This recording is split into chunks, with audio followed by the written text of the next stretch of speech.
Olá, sou a professora Alexandra do Colégio Dinâmico e hoje nós vamos trabalhar células e níveis de organização dos seres vivos. Todos os seres vivos são formados por células, a estrutura básica da vida. É nas células que ocorrem transformações químicas essenciais para a vida, como a obtenção de energia, formação e renovação de componentes do corpo. É por meio da multiplicação das células que são formadas estruturas do corpo e que ocorrem o crescimento e a reprodução. Os seres vivos eles podem ser unicelulares ou pluricelulares, dependendo da quantidade de células que o formam. Seres unicelulares são aqueles que são formados por apenas uma célula, e os seres pluricelulares são formados por duas ou mais células. Os seres humanos, por exemplo, têm trilhões de células.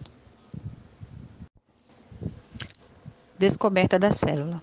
O microscópio foi inventado no século XVI e foi utilizado pela primeira vez para observar os seres vivos no século XV, pelo holandês Anthony van Leeuwenhoek. O inglês Robert Hooke, ele fez aprimoramentos no microscópio, acrescentando mais uma lente, e com ele observou diferentes materiais, entre eles pedaços de cortiça. Cortiça são pedaços de plantas. Hooke percebeu que a cortiça era formada por inúmeros compartimentos vazios, como se fossem buracos, que ele chamou de células, que vem do latim cella, cômodo, fechado. Teoria celular. Com auxílio do microscópio, alguns cientistas identificaram células em todos os seres vivos que foram observados. Por volta de 1850, a grande quantidade de evidências da existência de células levou à criação de uma teoria, a teoria celular, que foi proposta por dois cientistas, Theodor Schumann e Matthias Schneider.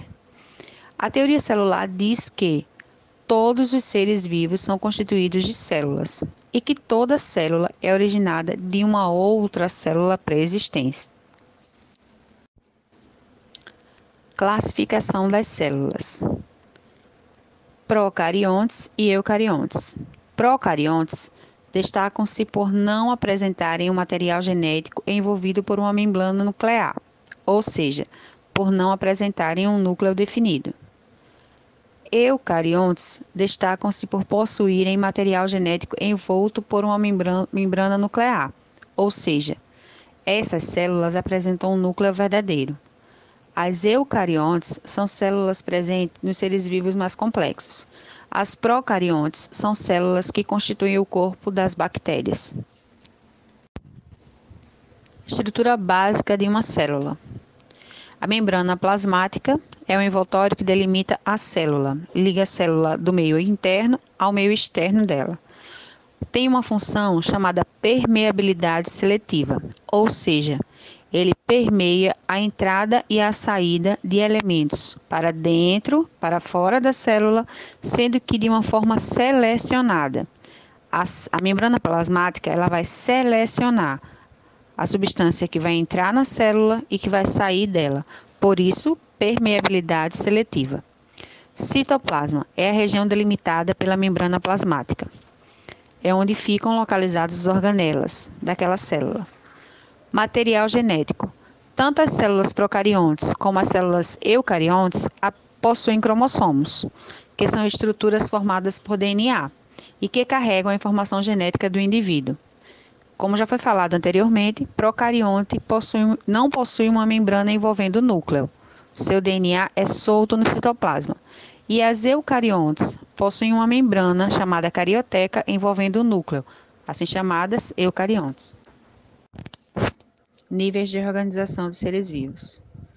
Um ser vivo pluricelular, ele pode ter diversos tipos de células. O conjunto dessas células que desempenham funções parecidas formam tecidos. O conjunto desses tecidos formam órgãos. O conjunto de órgãos formam sistemas. E o conjunto de todos os sistemas do corpo formam um organismo. Um abraço e até a próxima.